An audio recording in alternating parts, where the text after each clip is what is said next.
Então eu quero agradecer as pessoas que nos apoiaram para que esse evento pudesse acontecer.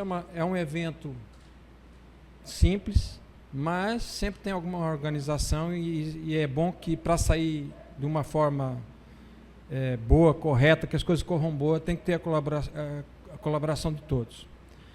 Então, antes de eu iniciar, depois de feitos os agradecimentos, eu gostaria de pedir ao pastor, por favor, que orasse para a gente iniciar.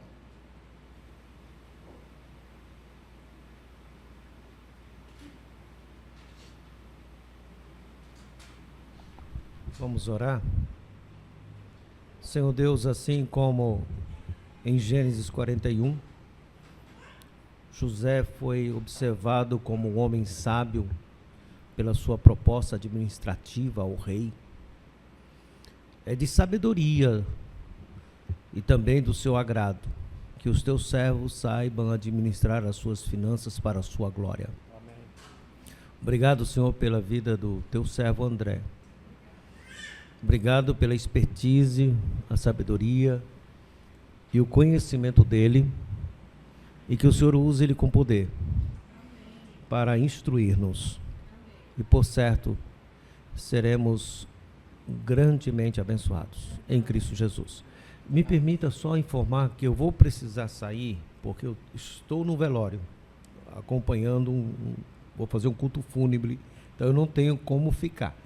Mas aproveitem que com certeza vai ser muito especial. Obrigado, André. Eu que agradeço. Obrigado, pastor.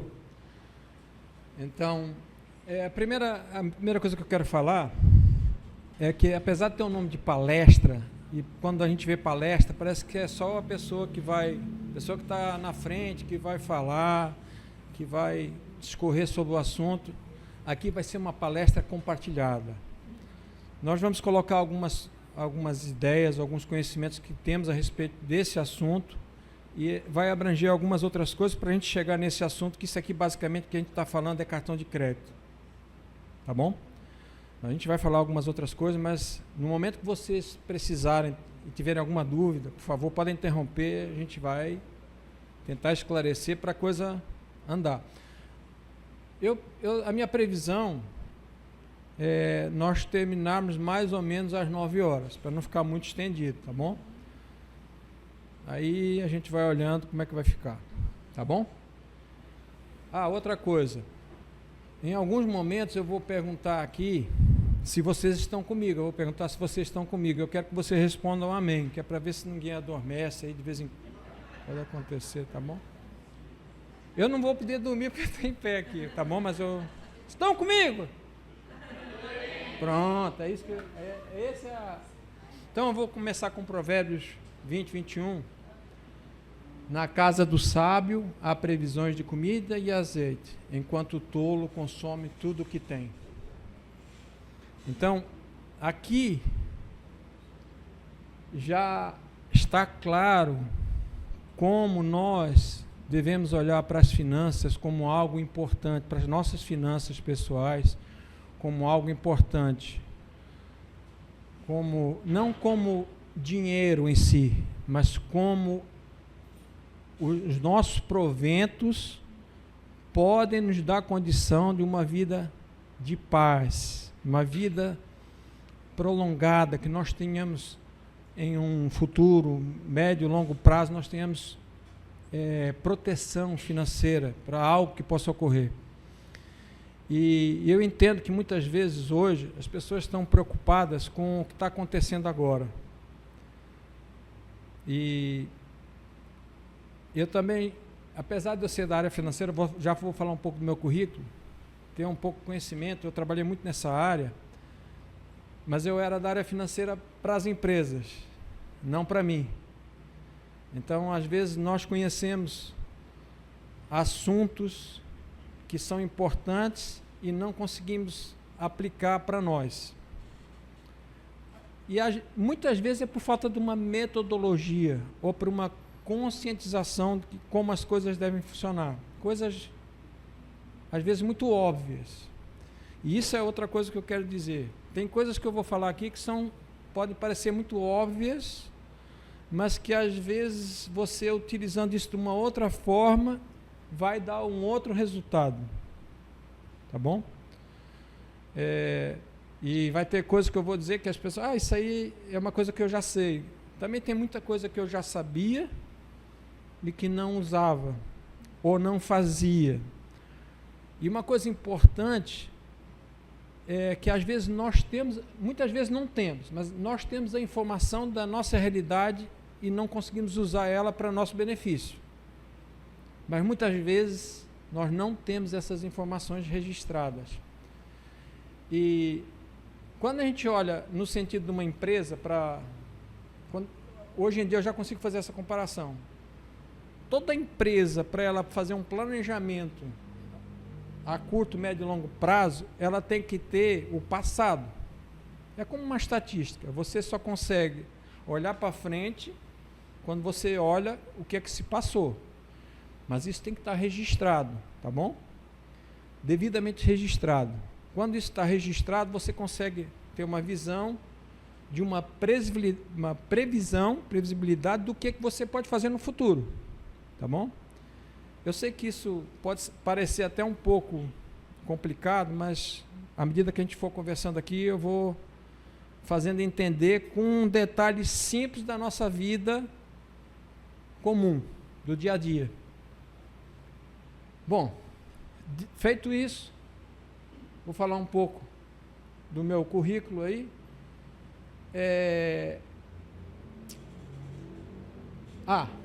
Antes de começar no meu currículo, isso aqui é importante, o foco do meu trabalho.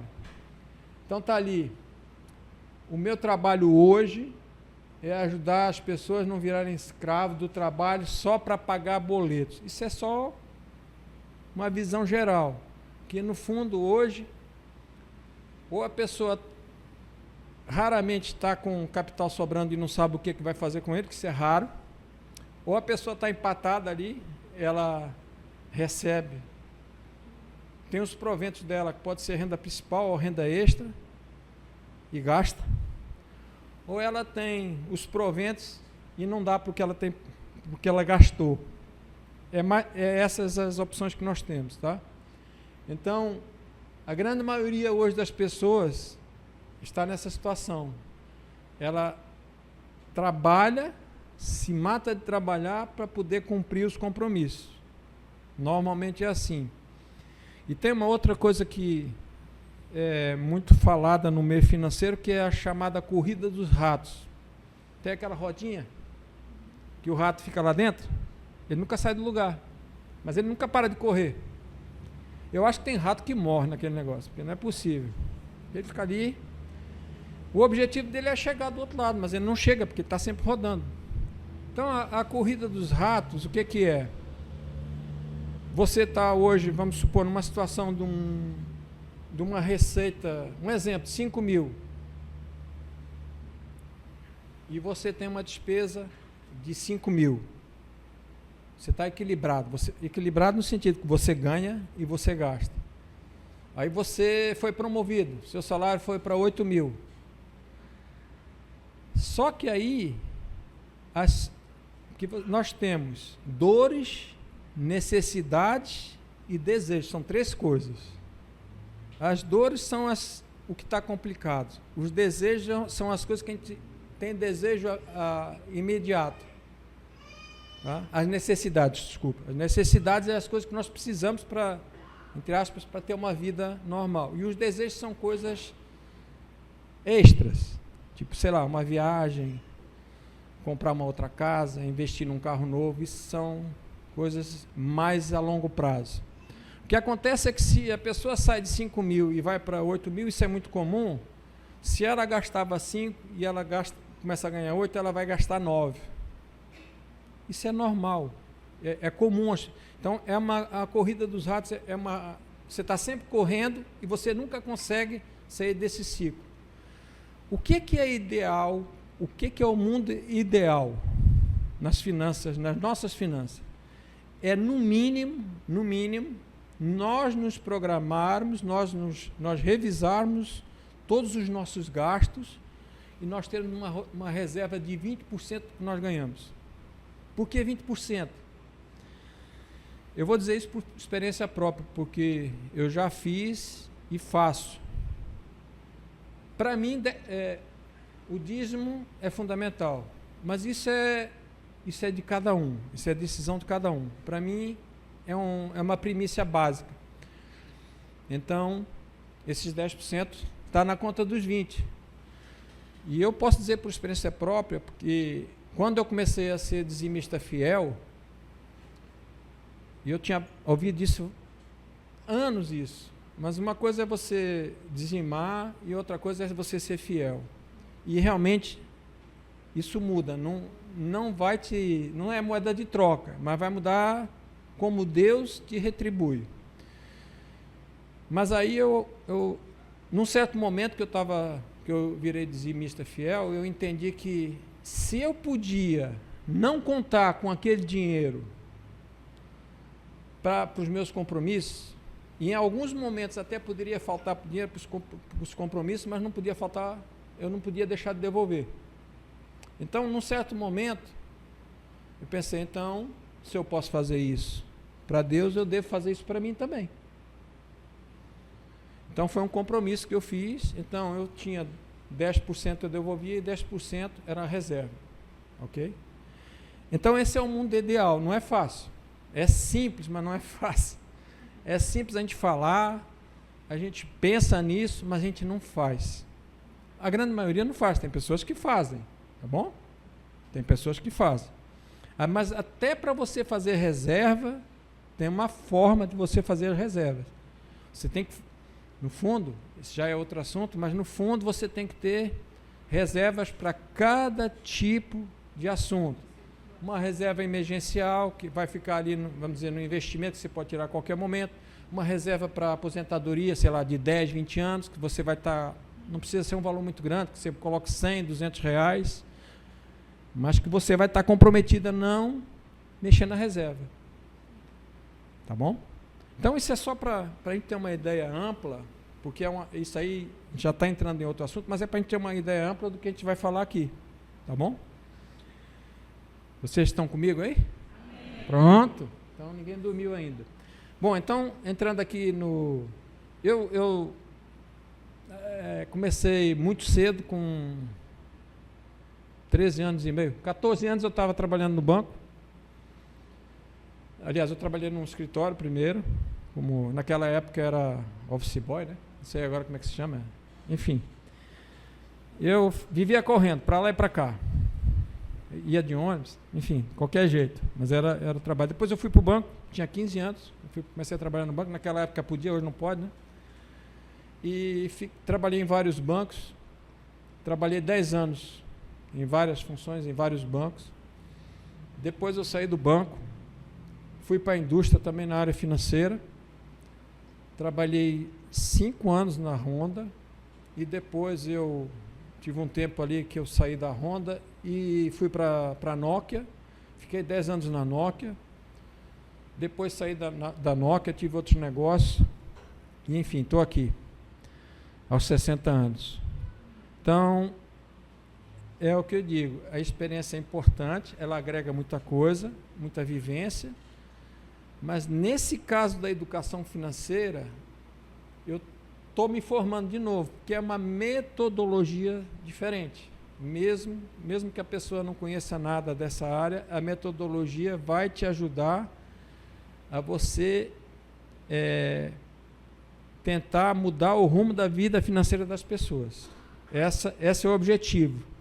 No fundo, o que mais me agradou quando eu vi essa oportunidade é que nós, nesse trabalho, ganha-se dinheiro, mentorias, de várias formas. Lógico que é um trabalho. Mas o que nós podemos ajudar as pessoas é muito mais do que o dinheiro. Porque depois que a gente reflete um pouco, as questões financeiras, por incrível que pareça, elas desestabilizam muito a nossa vida. Nos relacionamentos, do trabalho, do casal. Eu acho que é uma das chaves principais é a questão financeira. E quando não há uma relação sólida, é fácil de desmoronar. É muito fácil. A gente vê, eu morei, falando aqui um pouco de mim, eu morei 8 anos em Portugal agora. Eu nasci lá, não tenho sotaque, vim com 13 anos para cá, para o Brasil. Eu morei 40 anos aqui, conheci a minha amada esposa. Nós já estamos com 36 anos casados. A Helena, que está ali, sentada, aquela menina bonita, minha esposa. Aquela outra menina bonita é minha filha. Aquele menino do lado é meu xará, meu genro. E ali é a minha cunhada, a Silvia, o André, a Larissa, a Silvia e a Helena. Bom, então, nós fomos morar esses 8 anos. Por que eu estou falando isso? Porque a língua é a mesma, mas a cultura é diferente. Então, a gente já vai avançar aqui, mas eu vou dar uma coisa interessante, como é diferente a cultura financeira dos portugueses em relação aos brasileiros nesse aspecto, como dizem os portugueses, nesse aspecto do cartão de crédito. No Brasil tem uma cultura muito comum de uso do cartão de crédito. As pessoas usam. Quem é que aqui não tem cartão de crédito? Só levanta a mão quem não tem. Você não tem? Você não tem? 2, 3. 3. 10%. 10% não, 1%. 10%. Eu acho que tem 30 pessoas, 10%. Mas normalmente, quase todas as pessoas têm cartão de crédito. Então, hoje em dia, até por uma questão de segurança, né? Mas não é só aqui não. Mas no Brasil é mais por uma questão de segurança, as pessoas não andam com dinheiro, né? E é um hábito muito natural você usar cartão de crédito. Então, fazer uma pergunta aqui. Dos que têm cartão de crédito, quando você faz uma compra à vista, quem é que paga algum valor a mais? Vamos supor que a compra é R$100. Quem é que paga algo a mais quando faz essa compra? Você vai pagar só os R$100 ou paga alguma coisa como comprador? Eu vou responder, você vai pagar só os R$100, ok? Se você faz uma compra parcelada, sem juros, vamos supor que é R$1.000 em 10 vezes, você vai pagar 10 parcelas de R$100, tá certo? Eu já vou voltar lá em Portugal, vou explicar para vocês, vou explicar essa situação agora. Mas isso, porque você não está pagando, não quer dizer que você tem um custo embutido nisso. E muitas vezes a gente não pensa nisso. Quando você está fazendo uma compra, qualquer compra, até no débito, mas no crédito o custo é maior. Por isso que as empresas de cartão de crédito mandam o cartão para sua casa. Eles querem que você gaste, ele te dá logo, sei lá, agora tem banco que está dando limite até para pessoas negativadas. Porque eles querem que você gaste, porque de qualquer maneira, eles sabem que você vai ficar preso neles. E eles sabem que em algum momento você não vai pagar a fatura toda. E que o juro do cartão de crédito é absurdo. É um juro absurdo, como o cheque especial. Então, nesse sentido, eu estava dizendo, tem um custo quando você está fazendo uma compra que você não está pagando juros. Quem que está pagando? O comerciante. O comerciante ele é taxado na hora, a operadora vai devolver aquele dinheiro. Se não mudou muito, e acho que não mudou, normalmente se é à vista, o cartão de crédito ele não devolve esse dinheiro para o comerciante naquele momento, não. No crédito. No débito sim, mas no crédito não. Ele vai devolver, normalmente vai creditar para o comerciante, o vendedor, com 30 dias. Então, o cartão de crédito, que é um banco, está ligado a um banco, ele vai usar esse dinheiro e vai prestar esse dinheiro a juros. Já começa por aí. Mas ele cobra uma comissão. O banco, ele cobra uma comissão, 1%, 2%.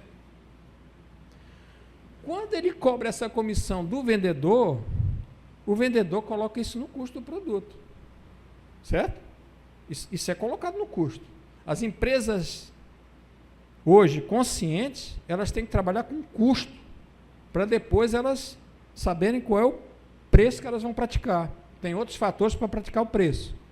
O custo são uma série de fatores, é o custo financeiro, o custo de funcionário, de fabricação, etc. Publicidade, tem várias coisas. Mas ela chega no custo e inclui os custos financeiros.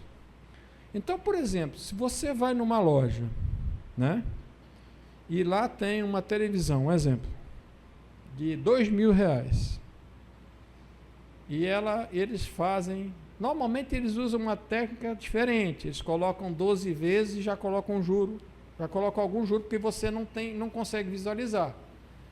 Por isso que muitas vezes eles não colocam visualmente as 10 vezes. Porque se você tem uma televisão de 2.000, se são 10 vezes, visualmente você já vai saber que são R$200. Então, muitas vezes, muita loja ainda usa esse recurso de colocar 12 vezes. Um exemplo. E ela vai te cobrar juro. E a pessoa às vezes nem sente, porque, vamos supor, são 12 vezes de R$210. Você não vai nem sentir. Você, tá bom. 210 é pouco, porque a mente trabalha só no valor da parcela.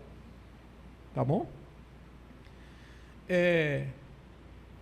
Então, essa questão do parcelamento, quando você tem um item de um valor agregado maior, você tem que se atentar primeiro para esse fator. E se você vai na loja, e se você chegar lá, e está 2.000 em 10 vezes, vamos dizer que é 10 vezes sem juros. Normalmente, muitas lojas, se você pagar à vista, ele vai te dar um desconto. Isso deveria ser o certo, porque ali já está o custo do parcelamento. Naquelas parcelas, mesmo parecendo sem juros, já tem um custo. Por isso, quando a quantidade de parcelas é maior, quando passa, eu sei que 12 vezes eles fazem, mas quando passa de 12 vezes, eles já não fazem sem custo financeiro. Não tem essa, porque aí o prazo é muito longo. E esse dinheiro parcelado, ele vai ser devolvido para o comerciante mês a mês. O comerciante pode antecipar o dinheiro que ele precisa? Pode, mas vai receber menos. A empresa vai tirar o dinheiro da antecipação. Quem tem comércio sabe que é assim. Tá bom? Então, se você sabe que tem isso, você automaticamente, se você tiver uma condição, você vai perguntar quanto é que é à vista. Se te dá 10% à vista, ou 5%, é muito mais negócio você comprar à vista. Agora eu vou voltar para Portugal por causa da situação. Em Portugal não existe hábito de uso de cartão de crédito. Eles não usam. Não é que não tem, mas as pessoas não usam. As pessoas não têm esse hábito. Você não chega lá nas lojas e vê parcelamento. Tem algumas lojas que fazem isso, mas é parcelamento da loja, com cartão da loja, porque ele está tendo ganho financeiro para eles. Então, é tipo o Carrefour faz aqui. O Carrefour, e várias outras lojas, ele insiste em te dar o cartão, e ele te dá promoções para você comprar lá. Ele tem promoções sem juros, eles fazem até de mais vezes, mas para você comprar lá no Carrefour. Mas é um cartão de crédito que você pode usar em outra loja. E outra coisa, a maior parte desse cartão de loja, vocês podem ver que ele tem uma taxa de manutenção. Todos esses cartões. Quando você chega, eu sei porque eu chego ali, a gente vai no Açaí, lá perto de casa, todo dia a menina quer me dar um cartão de crédito. Não? Aí eu falo, mas é gratuito? É. Mas não tem nenhuma taxa? Tem, R$20 por mês aqui, sei lá. É porque, eu não sei, R$20 são R$240 por ano. Agora eu estou falando de uma pessoa, imagina. O ganho, o cartão não vale isso. O cartão não vale nada. Essa taxa é um ganho. Se você, até tem uma coisa, se você comprar, não paga a taxa. Ele até te obriga a comprar. Porque lá no Carrefour diz, se você comprar qualquer coisa, você não paga a taxa. O cara vai cair lá para comprar alguma coisa, e vai comprar sempre mais, você não vai para o supermercado para comprar pão só não, ou vai? Chega lá, você comprar manteiga, se você olhar lá, você vai comprar que precisa, ou que às vezes não precisa, né? Então, voltando lá para o outro lado do Atlântico, eles não têm esse hábito. E esse hábito, como nós vivemos 8 anos, aos poucos vai mudando a mentalidade. Então, a mentalidade começa que nós vamos comprar quando nós tivermos dinheiro.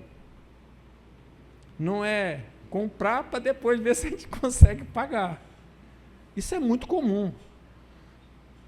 Vou voltar no Carrefour. Tem televisões lá, eu vi ontem, antes de ontem, acho que eu fui lá, 16 mil reais.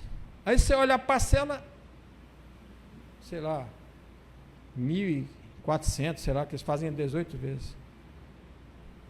E a pessoa olha, 16 mil é muito dinheiro, mas eu posso pagar 1.400.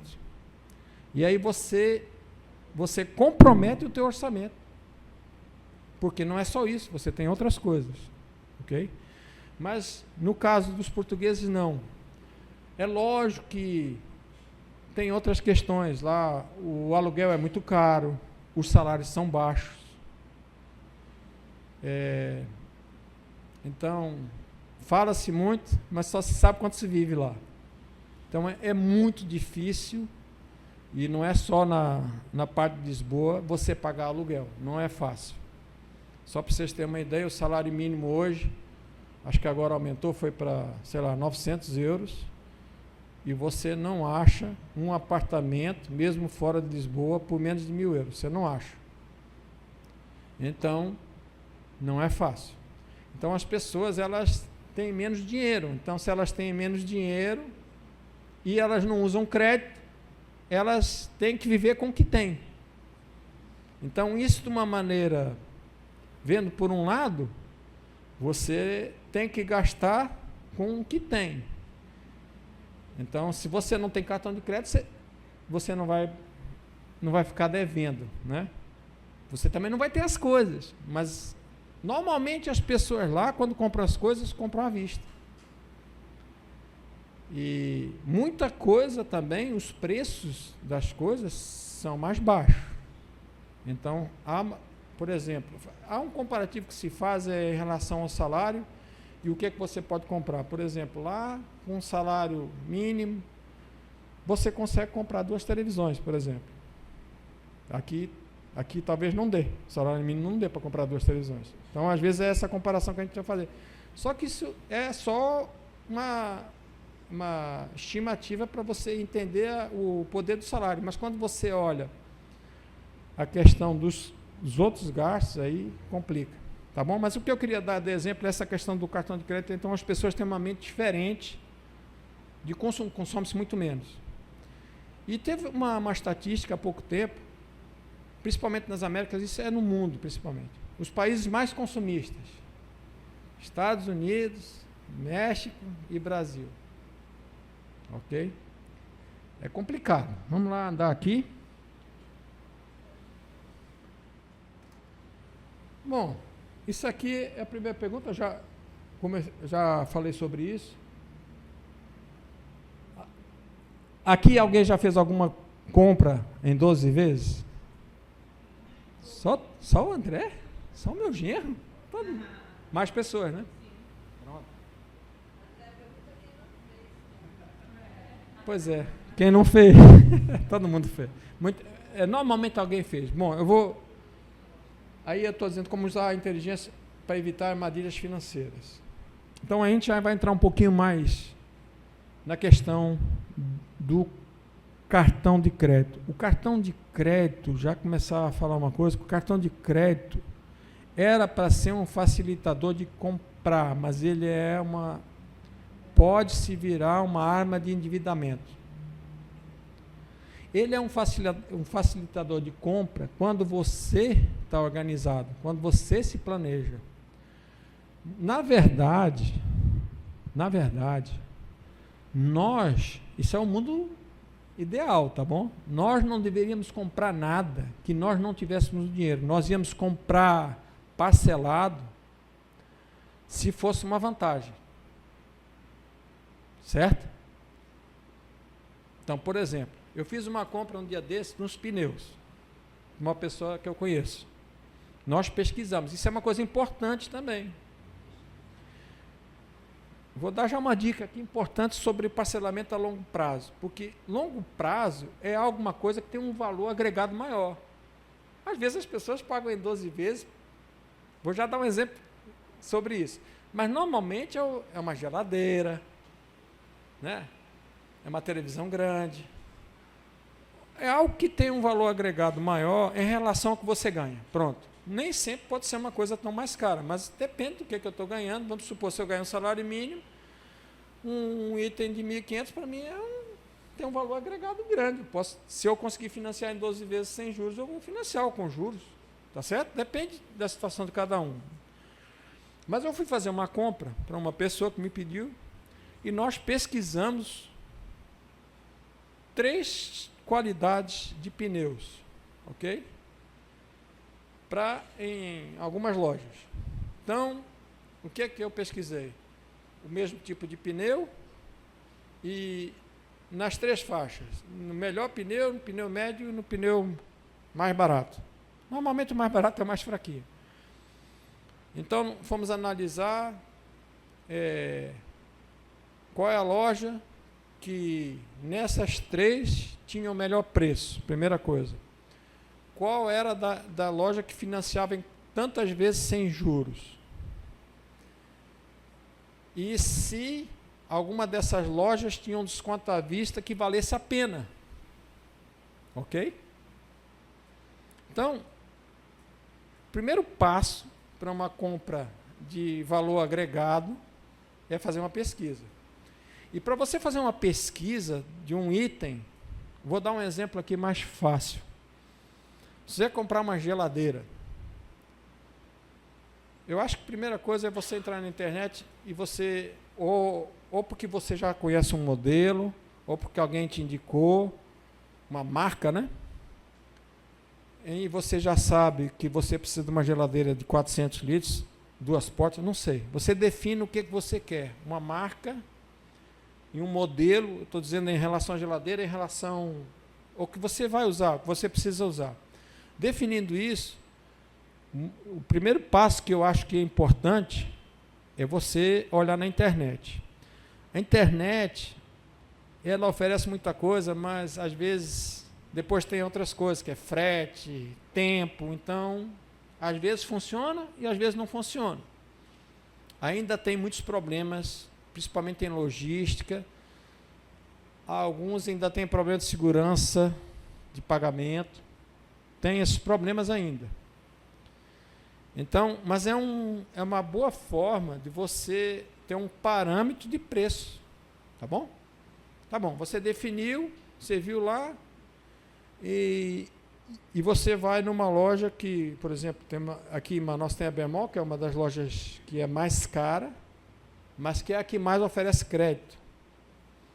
E que tem uma quantidade de modelos, eles têm uma quantidade, por exemplo, você olha a máquina de lavar, eles têm um monte de modelos. Isso é uma maneira deles trabalharem, porque as pessoas têm opção, ela chega lá, tem opção. Mas pronto, vamos supor que vamos dizer que a loja é a Bemol, que você vai, a primeira loja que você vai visitar, que você tem crédito, enfim. Você chega lá, e você vai atrás do modelo que você viu, já tem um parâmetro. Você já tem um parâmetro. Vamos supor que a geladeira que você viu era R$5.000. Lá na Bemol, o mesmo modelo, está R$5.200. Considerando esses fatores da internet que nós temos, se você já fez compras e funcionou, por exemplo, a minha filha faz, e tem várias pessoas que fazem, funciona, e você tem tempo, e muitas coisas vão sair muito mais barato. Ok? Mas nesses itens maiores ainda acho que não funciona bem. Por causa da logística é meio ruim. Eu acho que ainda não funciona bem. Não tenho certeza, até porque eu também cheguei aqui há 3 meses, mas normalmente não funciona bem. Então você vai lá e vê que o item é aquele valor. Então você vai ver se realmente, aí vamos chegar nas condições, se tem um parcelamento a longo prazo que encaixe no seu orçamento, se eles dão desconto à vista, que vale a pena, se você tiver dinheiro. E aí, o que você pode fazer? Eu aconselho procurar outra loja gastar um pouquinho mais de tempo, porque às vezes você pode ter uma economia grande. Eu vou abrir um parênteses aqui, então, sobre isso que aconteceu comigo. Eu comprei uma S10 em 2013, comprei nova. Eu fui no Braga e tinha outra lá que era o Garcia, me parece. Eu vi o mesmo modelo de carro, e eu fui no Braga, ele me deu, era o mesmo, fiz a simulação, lógico que esse é um outro bem que você tem que pesquisar mais. Se você vai comprar um carro novo, você tem que, a pesquisa tem que ser mais. É a mesma forma, assim, eu acho que é a mesma coisa, você vê o carro que você quer, define 1 ou 2 modelos e você vai testando. Mas nesse caso eu fui, eu não sei exatamente, eu não lembro se foi no Braga ou se foi no Garcia, acho que eu comprei no Braga. Eu simulei o financiamento, que foi acho que em 36 vezes, e no Garcia a mesma coisa.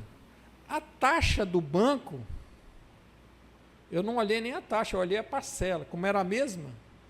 No Garcia tinha R$200 a mais em cada parcela. Agora multiplica isso por 36. E aí quando eu vi isso no Garcia, perguntei o que eles me davam, ele me dava, sei lá, uns tapetes. No Braga, o cara me dava os tapetes, a cobertura da capota, um monte de coisas que eu acho que valia mais uns R$5.000. Não tinha o que fazer, né? Eu estava, nas contas finais, acho que eu estava economizando, acho que uns R$8.000. É muito dinheiro. R$8.000. Então, nós temos que ter a preocupação, mesmo que não seja muito, tudo que nós economizarmos, isso vai fazer a diferença no orçamento. Tudo, em tudo. É lógico que, não estou falando, se você está no supermercado, tem essa coisa do supermercado. Você está no supermercado, o supermercado é um pouco diferente. Se você está fazendo a compra, vamos dizer, da semana, o que seja, todo supermercado tem a técnica é fazer umas promoções. Você vai, muitas vezes, no supermercado por causa das promoções. Ah, mas, vamos dar um exemplo, o arroz aqui está, sei lá, R$5 e no supermercado daqui a 5 quilômetros ele está R$2, um exemplo, está lá em promoção. Não vai valer muito a pena se você economizar, vamos dizer que seja R$20 naquele supermercado para ir lá no outro, perder tempo e gastar combustível. Então, é uma situação diferente do supermercado. Estou falando mais especificamente nessas compras que envolvem um investimento maior e que você vai economizar muito mais. Então, vou dar uma lida aqui no conceito. O parcelamento de longo prazo é uma prática de dividir uma compra em várias parcelas mensais e é amplamente utilizado no Brasil devido à facilidade de acesso ao crédito. Quando feito sem planejamento, pode comprometer a renda futura e gerar desequilíbrio financeiro. Isso aí está mais ou menos do que eu falei, dentro do que eu falei aqui. Por que ele gera desequilíbrio? Vamos lá, ver se eu consigo explicar isso num contexto mais simples. Hoje eu estava falando sobre isso. Porque assim, por causa do ímpeto de comprar e por causa da falta de controle que em geral nós temos esse controle normalmente na cabeça. Tá, eu comprei isso, comprei aquilo, mais ou menos eu sei, mas você não tem a real visualização do que você gastou. Então, por exemplo, você comprou hoje uma geladeira, em 10 vezes é R$200. Daqui a 2 meses, tá bom? Você vai comprar uma televisão, R$10.000, prestação é R$1.000. Você já pagou, vamos dizer que uma prestação da geladeira ou 2, mas aí vai começar a pagar as prestações da televisão, R$1.200. E depois você vai fazendo compras menores, e vamos supor que você ganha R$5.000. Você já comprometeu R$1.200. Daqui a 2 meses você está comprometido R$1.500. E você começa a perder o controle. E tem pessoas que têm 5 cartões. Tem pessoas que nem sabem o que está no cartão. Eles só lembram no dia de pagar a fatura. Então, a primeira coisa considerando isso, porque nós estamos nessa área aqui da educação financeira, você tem vários pilares. A organização financeira é um deles. E dentro da organização financeira você tem isso aqui. São várias coisas que você tem.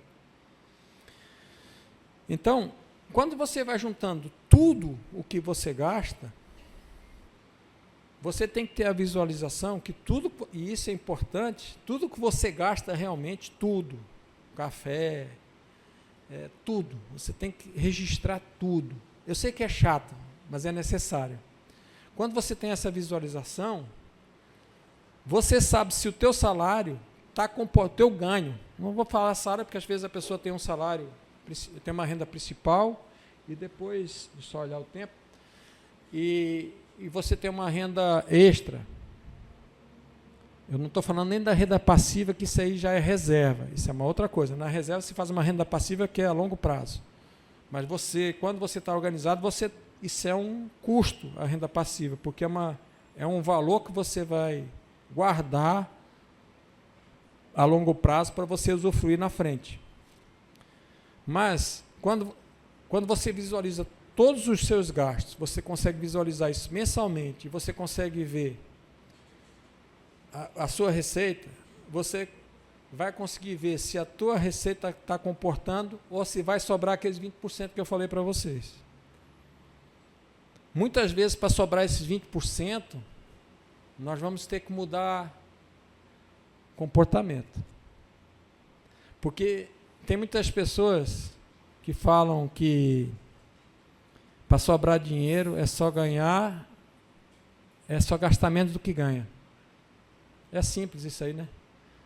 É simples, mas não é fácil. Não funciona assim. Então, no fundo, para você mudar isso, você tem que mudar comportamento. E mudar comportamento não é fácil. Como é que nós mudamos o comportamento?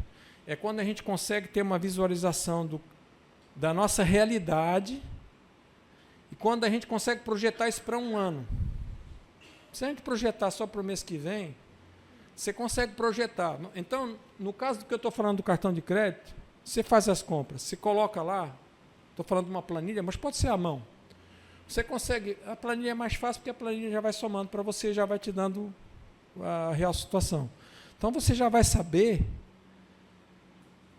quanto dinheiro que você está gastando por ano em alguma coisa e quanto de dinheiro você vai ter reserva para poder fazer algum planejamento de uma viagem, de alguma coisa que você queira fazer, por exemplo, em janeiro do ano que vem.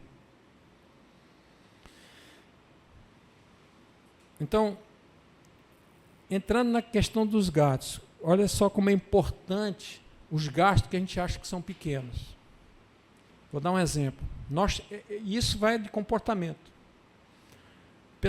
Hoje é muito comum as pessoas terem um comportamento para relaxar e tal, no final da tarde vai tomar um café, vai a algum lugar, e ela gasta lá um valor, certo?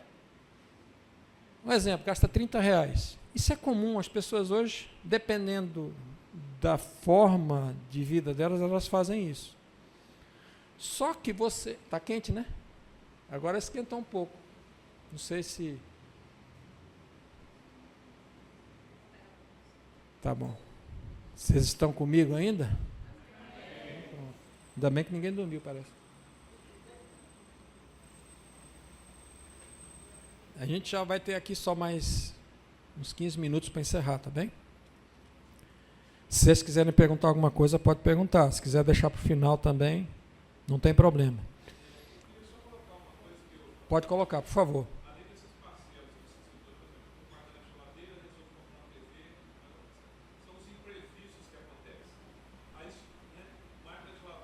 Quebrou. Verdade. Porque nós não temos reserva. Porque nós não fazemos essa reserva.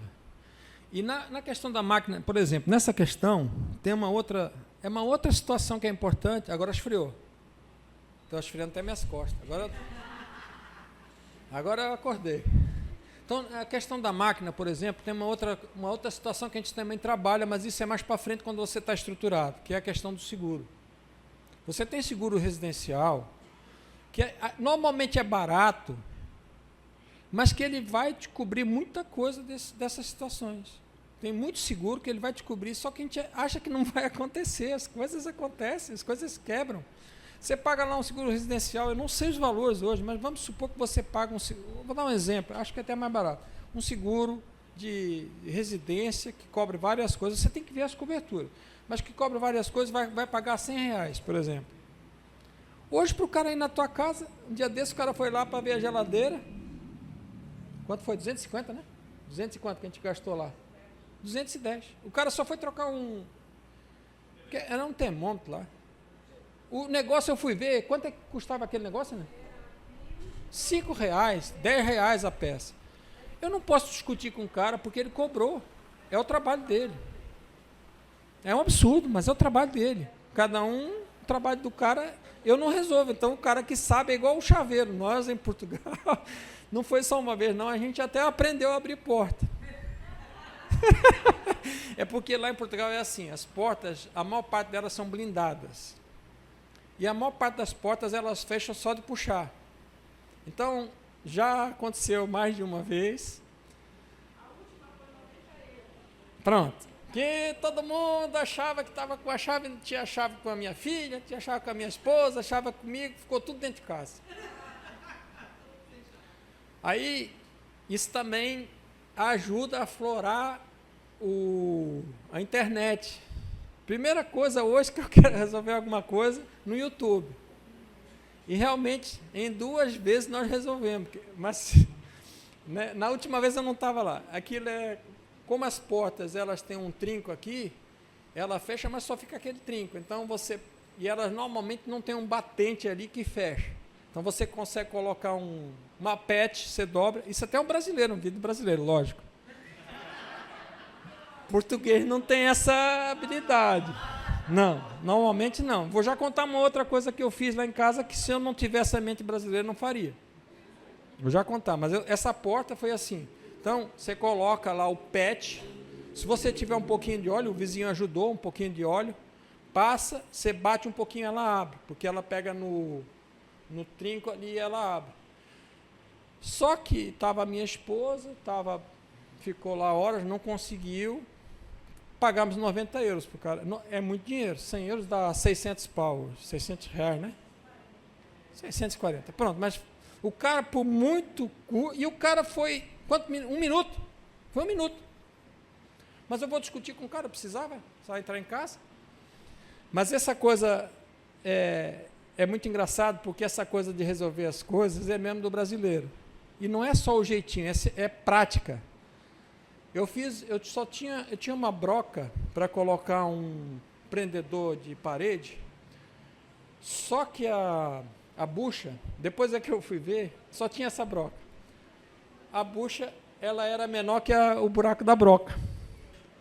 Aí, mesmo eu sendo português, eu pensei como brasileiro. Falei, como é que eu vou resolver isso? Peguei um pedaço de plástico, coloquei em volta da bucha, empurrei a bucha, deu certo. Se eu fosse português, eu ia pegar a broca, tirar no besouro, ia na loja para comprar a bucha e voltar. Então, não é que eles estão errados. É o que eu estou falando para vocês, a cultura é diferente. Então, eles não resolvem, muitas vezes não vão resolver as coisas dessa forma. Está lá, ficou até lá, ficou hoje, até lá, está lá hoje. Ficou bem, ficou preso, porque porque é só você pensar que a bucha, se você deixa ela um pouco mais apertada, à medida que o parafuso entra, ela vai abrindo. Pronto. É uma coisa simples, mas às vezes a gente não pensa assim, tá bom? Então, voltando no seguro. O seguro, muitas vezes, não é sempre, o seguro muitas vezes vai ser uma economia, porque nós achamos que nunca vai acontecer. E quando acontece, é muito mais caro do que você pagar R$100 no seguro, que você vai pagar 1.200, e você pode ter uma despesa muito maior, como um imprevisto, que às vezes o seguro ele cobre até peças e mão de obra. Você pode até não ter o problema, mas você está garantido. E se você tiver 3 problemas, provavelmente você vai gastar mais do que o seguro que você está pagando. Então, isso é uma prevenção, tá bom?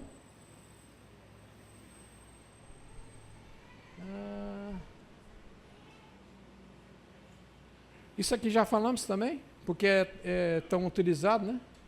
É amplamente utilizado no Brasil devido à facilidade de acesso ao crédito. Isso é um problema, essa facilidade. Ela é boa, mas é um problema, porque as pessoas têm tanta facilidade que elas acabam gastando mais do que ela tem. Você ter cartão com limite, o que adianta? Pensem comigo. O que adianta eu ganhar 5 mil e ter 4 cartões a 3 mil reais cada um? 12 mil. O que adianta eu ter 12 mil? Só se for para fazer alguma compra grande, parcelada, mas não adianta. O meu conselho é ter no máximo 2 cartões, para você ter opção. Mais do que isso, e a gente nós conversamos e vê que muitas pessoas se descontrolam só porque tem mais de 2 cartões. Elas não têm ideia, vão fazendo pequenos gastos, porque tem datas diferentes, né? Um vence dia 10, outro dia 15, outro dia 20. Aí vai acabando, o cara vai pulando. Ele não sabe mais quanto é que ele tem. Ele vai ver, gastou 6 mil. Aí tem um detalhe importante. A lei mudou em relação aos cartões. Então, hoje, você só pode parcelar o cartão uma vez. Na segunda, o banco é obrigado a oferecer um financiamento. O governo fez isso para ajudar, mas, enfim, para prejudicar também, mas de uma certa forma ajuda, porque quando o banco ele vai oferecer um financiamento para você pagar o saldo que tem do cartão, ele é obrigado a oferecer com juro menor. Mas é um financiamento, você vai ficar pagando juros. O ideal era você pagar isso. Esse é o ideal. Então, hoje nós temos que ter muito cuidado, porque antes, vamos dizer, tinha lá, pagava, acho que era 10% ou 20%, né? O mínimo, né? 10%, 20%, sei lá, 10%. E aquele valor, se você tinha 1.000, você pagava 100, aqueles 900 no outro mês já era mais de 1.000. Nunca acaba de pagar e vira uma bola. Quando feito sem planejamento, pode comprometer a renda futura e gerar desequilíbrio financeiro. Foi o que a gente acabou de falar. As vantagens, também já falamos, né? Quando bem planejado, o planejamento permite o acesso a bens e serviços de maior valor, sem comprometer o pagamento imediato. É mais fácil para organizar o fluxo de caixa, o dinheiro que você ganha. É uma estratégia financeira válida para conquistas importantes, como educação, moradia ou trabalho. Bom, isso aqui é o seguinte. Às vezes, vai ter compras que você faz no cartão de crédito que elas vão te gerar dinheiro. Falta 6 minutos. Já vamos terminar. Vocês estão comigo? Amém. Pronto. Então vai ter coisas que você vai, tipo um curso, uma formação, sei lá, uma ferramenta que você vai comprar, alguma coisa. Se você vai comprar um carro de trabalho, esse carro não é um passivo. Ele é um ativo, porque ele gera dinheiro. O carro, em geral, ele é um passivo. Você gasta muito e ele não te gera dinheiro. Então, no fundo, hoje, se você fizer as contas, é muito irregular os valores de Uber, etc. E também os transportes não funcionam bem. Mas, muitas vezes, eu vou voltar lá a Portugal, muitas pessoas, elas não usam carro porque elas usam os transportes. Porque não funciona. Não funciona tão bem como falam, não, mas funciona. Depende de onde é que você está, para onde você vai. Mas os portugueses, eles andam muito de transporte, porque eles são mesmo mão de vaca. Então, mas é no bom sentido, porque é aquilo que eu falei para vocês, o orçamento é menor. Então, se ele não tem crédito, ele vê o que fica mais barato, a pessoa vai achar opções. E, por exemplo, no caso, isso vai depender de outras circunstâncias. No caso de Lisboa, por exemplo, o estacionamento é muito difícil e toda a área hoje, a grande Lisboa, que não é só o centro, toda a área paga. E os caras não saem de lá, não. É igual não tem ali no centro, que eles não... ali onde tem aquela... É a zona azul, a área azul. Você sai do carro, o cara já está lá. Não dá chance. Lá em Lisboa é parecido. Só que a multa aqui é baixa. A multa aqui acho que é 12, 13 reais. O cara às vezes nem liga. Mas lá não. Lá depende. Você vai pagar uma multa mínima de estacionamento, 30 euros. Que mesmo para os portugueses 30 euros é muito dinheiro. 30 euros dá para você almoçar, jantar, tomar um café da manhã e talvez almoçar no outro dia. Então é muito dinheiro. Então, as pessoas hoje, principalmente no centro de Lisboa, elas não levam carro, porque não tem lugar para estacionar, quando tem é caro, e aí depois tem as zonas. Aqui é só uma zona azul. Hoje, nas cidades europeias, estou falando de Lisboa, mas são assim, dependendo da zona, você tem a zona vermelha, zona amarela. Por exemplo, na zona vermelha, você vai pagar 1 euro, 2 euros por hora. Na zona amarela, você paga 1 euro. Na zona cor-de-rosa, sei lá, mais barata, você paga 50 cêntimos. Mas as pessoas mais precisam da zona vermelha. É caro. Então, você fica ali, vamos supor, 2 horas você vai gastar 4 euros. É muito dinheiro. Eu estou falando de Lisboa, mas na França é muito mais caro. Nós estivemos na França, eu decidi alugar um estacionamento para um dia todo, a pagar 25 euros, porque se eu ficasse na rua, eu ia gastar uns 50 euros. Na rua, um estacionamento particular, que o carro quase não cabia lá, quase eu não conseguia estacionar o carro, porque aquele era um buraco, que era perto da Champs-Élysées, eu consegui por 25 euros, deixei o carro lá e fui andar. Entende? Nós achamos outras opções, porque realmente é muito caro o estacionamento. Então as pessoas começam a ver esses custos, custo de manutenção, a pessoa acaba que vê outra opção, ou ela no transporte público, ou usa o Uber, sei lá. Às vezes não é a melhor opção comprar um carro, porque você imobiliza dinheiro, você tem a manutenção, você tem o seguro, que é uma coisa que você deve ter. Né? É importante ter seguro, por exemplo. Uma outra coisa. Em Portugal, o seguro é obrigatório, mas ele cobre terceiros. Aqui não cobre. O seguro obrigatório, ele cobre o custo terceiro. Se te bateram e você não é culpado, a seguradora vai pagar o teu prejuízo. Quem bateu, paga o dele. Mas aqui você só tem essa cobertura quando você paga um seguro total, que é alto. Mas hoje em dia o seguro total, dependendo do valor, qualquer lâmpada, qualquer farol de um carro é 5 mil reais hoje, nos carros modernos. Então tem que considerar isso. Vamos lá para o final aqui. Já falamos disso, mas o principal risco está na ilusão das parcelas pequenas. Nós falamos sobre isso. O acúmulo de várias parcelas compromete a renda futura, reduz a capacidade de poupança e pode levar ao endividamento silencioso, dificultando o controle financeiro ao longo do tempo. Efeito bola de neve. Como usar o parcelamento com inteligência? Usar o parcelamento de forma inteligente exige limites claros. É fundamental avaliar os impactos das parcelas no orçamento mensal. Como é que você faz isso? Só registrando. Você tem que registrar, você tem que ver isso. Você tem que ter esse registro e olhar isso aí, para você ter. Não adianta achar que você consegue ter isso na cabeça, só se você não comprar. O que acontece, né, é que a gente vê algo que parcelado dá 100 reais. Certo. Aí daqui a 3 dias eu vejo outra coisa que eu parcelando dá 50. Mas 50 reais eu tenho que pagar, mas eu não tenho um de 100. E eu não estou vendo isso, não notei. Exatamente. Você perde o controle. Quando chega o cartão, você passa mal. O marido passa mal. Brincadeira. Não, estou brincando. Não passa não.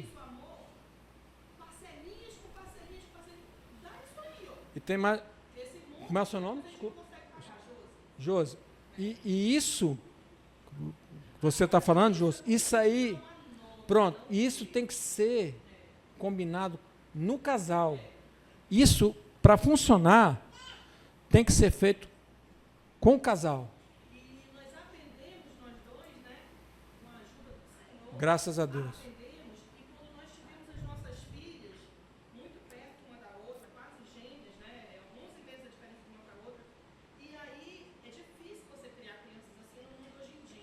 E aí eu me lembro que quando a gente ia passear, e a gente falava assim, filha, só tem dinheiro no sorvete. Pois é. Se você apontar boneca, barba, e fizer escândalo, não tem mais conselho. Entendeu? E aí, quando elas queriam alguma coisa que a gente não podia, e a gente, uma época, a gente fazia assim, a gente botava a conta de energia dentro de um envelope, Ok. a conta da água dentro de outro envelope, anotava o valor e tal. E aí elas já tinham, assim, acho que uns 9, 10 anos, e queriam alguma coisa que era meio caro, e aí a gente chegou com ela e disse, olha, filha, tá aqui, ó, conta da água, da luz, você quer ficar sem o quê? Mas isso é o ideal, né? Começar. Você quer ficar sem energia? Certo. Quer ficar no escuro? Porque a mamãe e o papai não tem mais dinheiro para comprar. Verdade. Senão a gente não vai pagar a conta de luz, a tirar. Sim. E aí elas começaram a entender. E hoje, para a glória de Deus, as nossas filhas, a gente ensina assim, você parcelou alguma coisa, filha, termine de pagar o parcelamento. Melhor aí.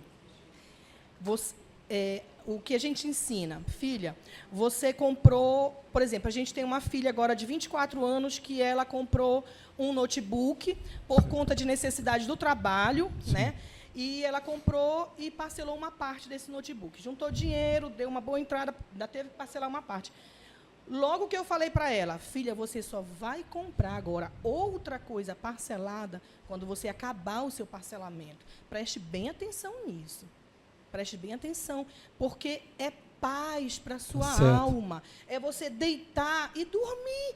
Porque dívida, endividamento, eu estava ainda agora compartilhando com as meninas, é a maior causa de divórcio. Exato. Não é nem traição. E tem pessoas que até se suicidam. Endividamento. Então, isso é muito importante. Um ponto importante, a gente já está terminando, tá? Está acabando o tempo aqui, mas é importante esse ponto. É importante que seja o casal. E uma outra coisa importante que você falou é que às vezes as pessoas se envergonham dessa questão. Não, porque o orçamento já acabou. A gente tem que ter limite. Todos nós temos que ter limite. E eu posso falar da minha filha também. Isso é educação financeira. A educação financeira tem que começar com as crianças. Você tem que ensinar isso. Não é que você vai tolir as crianças de fazer as coisas. Você vai diminuir algumas coisas, até para elas entenderem que as coisas têm limites. Senão, daqui a pouco, você vai fazer tudo que a criança quer e você vai criar um problema na sua família.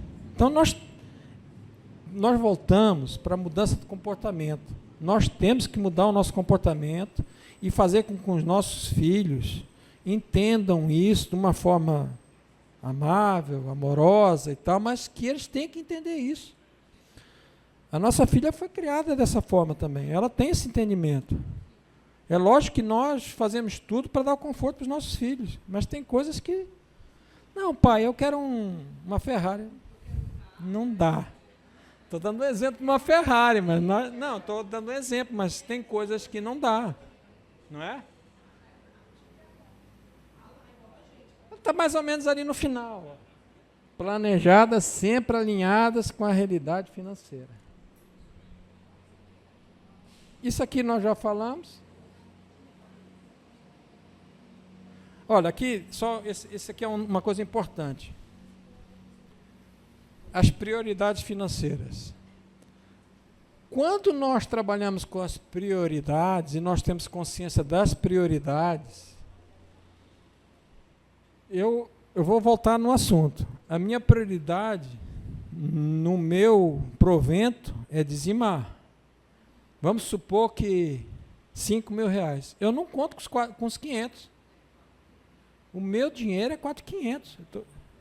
Então, para mim, é uma prioridade. Cada um tem as suas prioridades. Eu não estou dizendo aqui, colocando que o dízimo tem que ser uma prioridade para todos. Mas eu estou dando um exemplo. Qual é a outra prioridade, por exemplo? Exemplo, tem que pagar o aluguel. O aluguel é uma prioridade, não é? Ou a prestação da casa. Você tem que ter o dinheiro do supermercado, isso é uma prioridade. Essas coisas são prioridades, são necessidades. Pronto, várias coisas, né? O plano de saúde. Para cada pessoa é uma realidade. Ela tem que definir as suas prioridades. E se ela define as suas prioridades, esse dinheiro tem que estar dentro do seu orçamento. O que sobrar, você vai Escolher desejo, sei lá, vou jantar fora uma vez por semana, dentro do que eu posso fazer. Isso é fácil, mas não é simples, mas não é fácil, mas é mudança de comportamento. Para concluir aí, alinhamento com objetivos. A gente está falando de objetivos. Objetivos é quando os objetivos, quando nós olhamos o que nós temos de proventos e de gastos, principalmente das necessidades dentro do ano, nós podemos fazer uma programação de coisas, tipo uma viagem, coisas que com dinheiro adicional. E muitas vezes, eu vou dizer porque eu já fiz isso, muitas pessoas viajam hoje para pagar depois, por causa do cartão de crédito também. Mas não é só o cartão de crédito, é uma ferramenta. Você pode ter o cartão de crédito e se programar. Vamos supor, vou viajar em janeiro, vou começar a juntar, eu vou precisar de quanto? 5 mil, vou começar a juntar R$400 todo mês. Chegar no tempo da viagem já está pago. Eu não tenho que me preocupar. Porque a pessoa vai viajar preocupada para a volta. Então, aí tem, no final, a reserva financeira e o consumo consciente, que é o que a gente está falando. Parcelar não é o erro. O erro é parcelar sem propósito, limite e planejamento. Tá bom? O assunto que a gente ia dar aqui, nós já terminamos. Então, só vou falar alguma coisa e vou abrir aqui se vocês tiverem alguma pergunta. Porque, como eu falei no início, isso aqui, não, na verdade, é uma palestra para ser compartilhado, para nós todos aprendermos. Eu tenho alguns conceitos, mas eu não sei tudo, né? A realidade de cada um é diferente. Bom, então, quando eu falo que cada um tem uma realidade, essa é a parte do meu trabalho que eu faço individualmente. Eu falei com o pastor que possivelmente, ou semanalmente, mas provavelmente a toda quinzena a gente vai tratar um assunto diferente dentro da organização financeira, tá bom? Que é só um dos itens da educação financeira. Esse é um dos itens. Você tem a organização financeira, você tem endividamento, você tem investimento, você tem várias coisas que são diferentes, tá bom? Então, dentro da organização financeira tem muita coisa. Então, a minha proposta com o pastor, se vocês concordarem, a gente vai fazer esse tipo de palestra rápido, é falar sobre, a cada quinzena, falar de um assunto diferente, que eu acho que, de alguma forma, vai agregar alguma coisa, que são coisas simples, que nós já sabemos, mas às vezes nós não aplicamos, ou aplicamos errado. Tá bom? Então, a ideia aqui é essa. Sim, a planilha a gente pode também fazer aqui, é uma boa ideia. É uma coisa simples para quem sabe, mas pronto. É só uns detalhes, mas isso eu posso fazer também. Mas é importante entender o seguinte, eu faço isso e vai ser muito proveitoso. Eu acho que já tem um assunto para a próxima palestra, que no fundo vai ser uma informação. Eu vou dar algumas indicações sobre como usar a planilha, como fazer uma certa avaliação da planilha, mas a planilha tem informações que só podem ser resolvidas individualmente, com o casal ou com a pessoa que está passando as informações. Sabe? Porque assim, eu posso ensinar a usar a planilha, mas nós não vamos colocar aqui os valores individuais para cada pessoa. E cada situação de cada pessoa é uma. Então, tem situações específicas e planos de ação.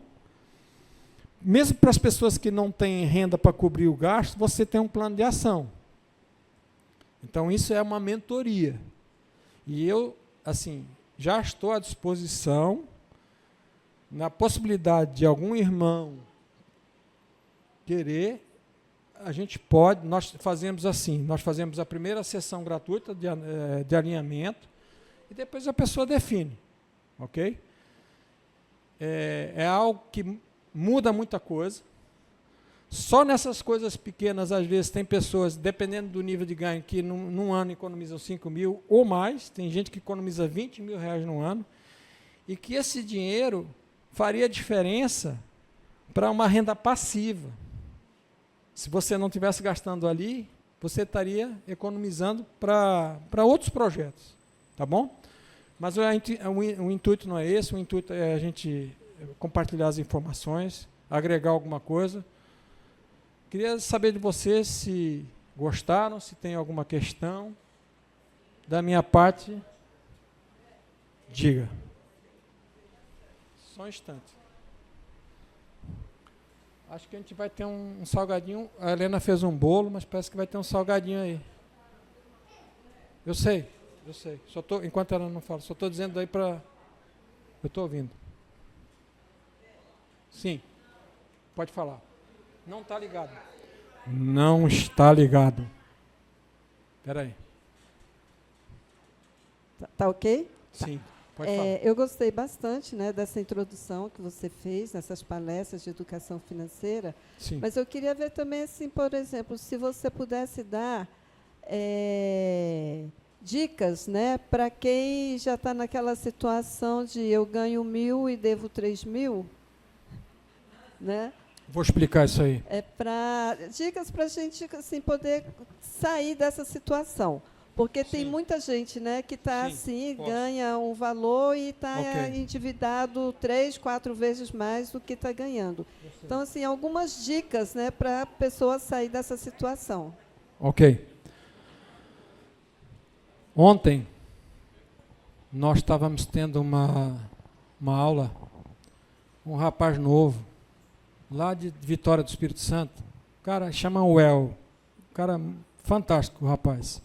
Ele já está há um tempo, ele já tem mais experiência. E foi feito um levantamento,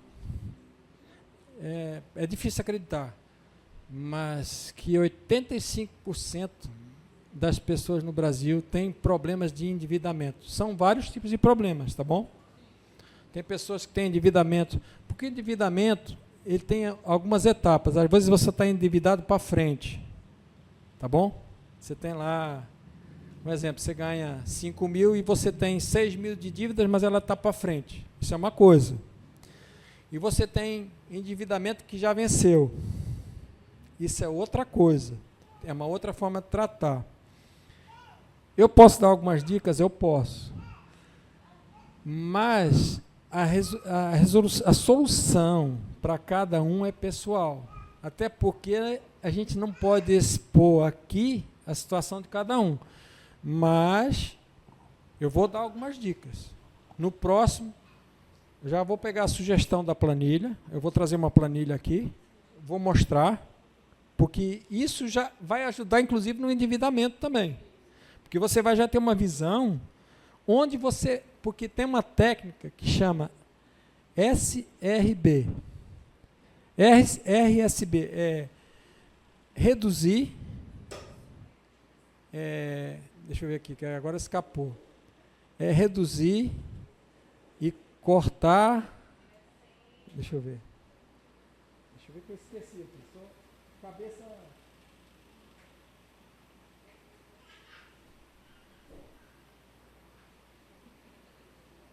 SRB, SRC, substituir, reduzir e cortar. É que eu queria dizer, eu sabia tudo, mas eu queria dizer Então, algumas coisas nós podemos substituir, ok? Vou dar um exemplo, só para vocês terem uma ideia. Vamos supor que você tem uma assinatura de uma conta, de uma internet, ok? Numa operadora. É lógico que as operadoras, normalmente, elas têm um plano de fidelidade. Não importa.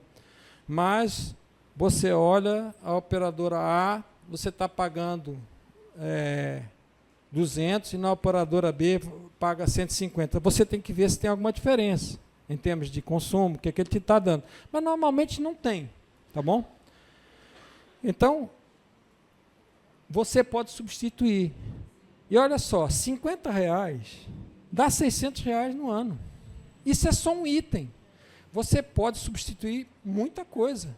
Estou dando exemplo, mas tem muita coisa que pode substituir. Então, outras coisas você pode reduzir. Outras coisas você pode reduzir. Deu exemplo aqui E eu não estou dizendo que você vai deixar de fazer coisas que você gosta. Você vai no café todos os dias, 5 vezes por semana. Vamos supor que é 30. Não são R$600 por mês? Não é R$7.000 por ano? Você vai deixar de ir no café? Não, é um prazer que você tem. Em vez de você ir 5 vezes, vai 2 vezes. Então, isso aí é reduzir. Estou dando exemplos, mas isso pode fazer um monte de coisa. Mas nós temos a ideia, no plano pessoal, do que você pode substituir, reduzir ou cortar. Vou dar um exemplo de cortar. Isso acontece muito com despesas fantasma. As pessoas hoje fazem muitas assinaturas. Assinatura de internet, não sei o que, de 50, aplicativos. Não, aplicativos que fazem um monte de coisinha que é barato. Quando você vai ver, você já nem sabe o que tem assinatura. Você só lembra quando vem lá no final do ano. E tem uma dica boa nesse negócio das assinaturas, que eu já vou dar para vocês. Então, algumas coisas que você não está usando, você vai lá e cancela. E dos 50, R$100, isso vai dar muito dinheiro no final do ano. Nessas assinaturas que você faz anuais ou semestrais, eu vou dar uma dica que é importante. Não tem os cartões virtuais? Hoje? Os bancos digitais, você emite, até no Bradesco tem isso também. Você emite cartão virtual. Você pode emitir quantos cartões quiser. Você pode emitir um cartão virtual só para assinaturas.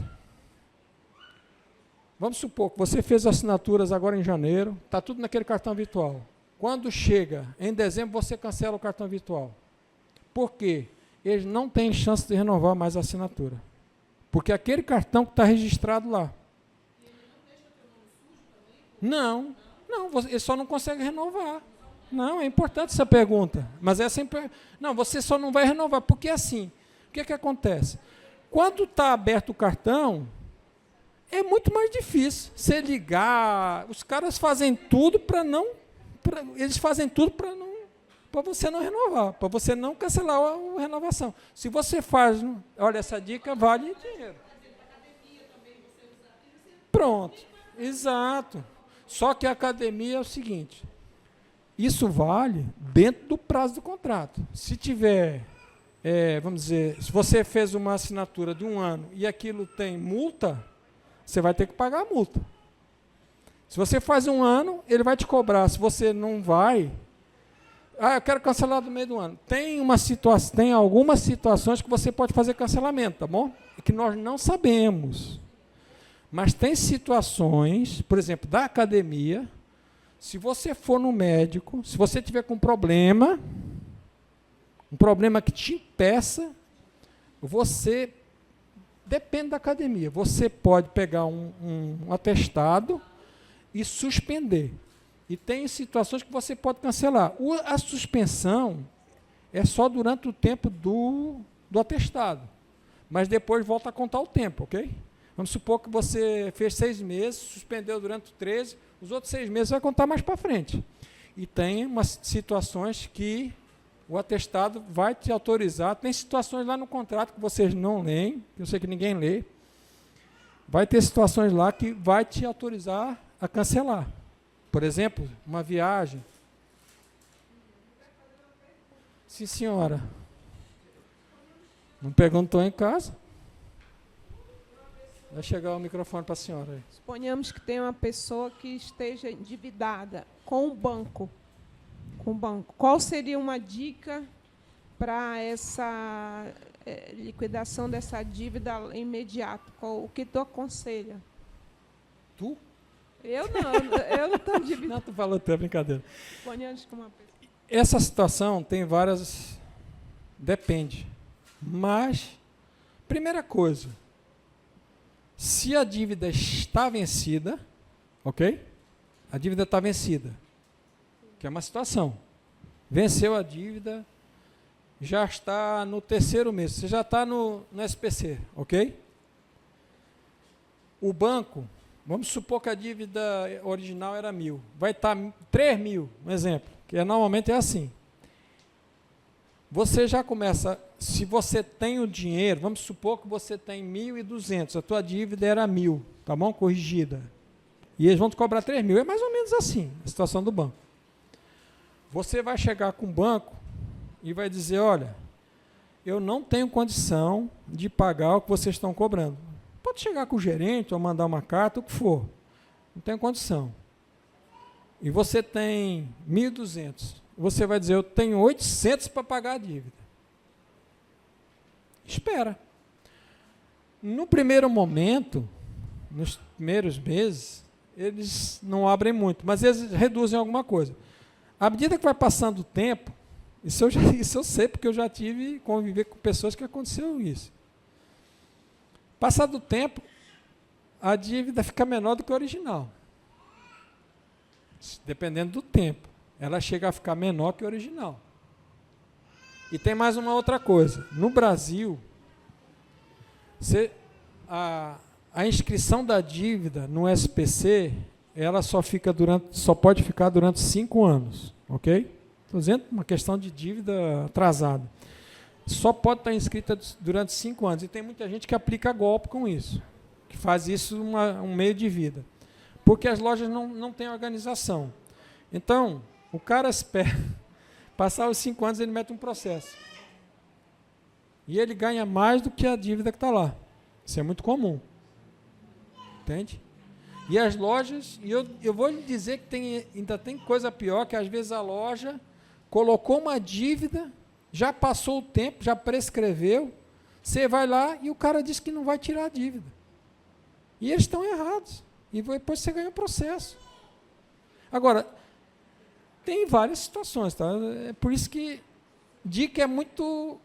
nós podemos dar algumas coisas, mas é muito particular, depende de cada situação, coisas indevidas, então vai ter uma variação grande. Mas tem várias situações, renegociações que você pode fazer, tem tipos de negociações que você faz com os bancos. Às vezes se você não tem capacidade de pagar, é melhor você segurar o dinheiro, esperar mais um pouco, depende. Tá? Depende, porque às vezes nós passamos, você está empregado, daqui a pouco está desempregado. É por isso que é importante a reserva. No fundo, a reserva nossa, o ideal é nós termos uma reserva de 6 meses do nosso salário, dos nossos ganhos. Mas esse é o mundo perfeito. Né? Mas nós devemos trabalhar para isso. Obrigada. Mais alguma pergunta? Permito? Sim. Sim. Certo, é um ótimo livro.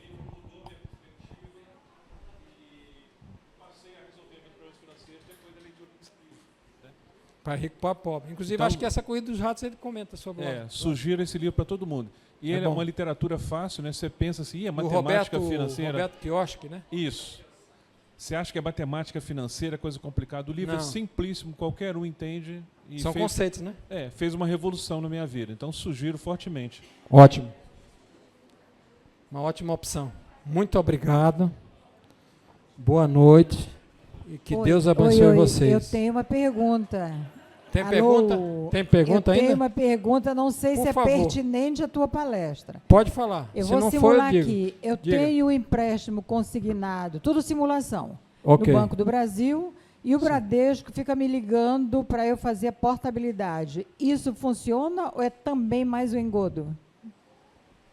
Mas você já tem o empréstimo? Eu estou simulando. Eu Só já simulando. tenho o empréstimo, mas o Bradesco me liga pedindo que eu faça a portabilidade, que ele vai me cobrar menos nas parcelas. Mas olha...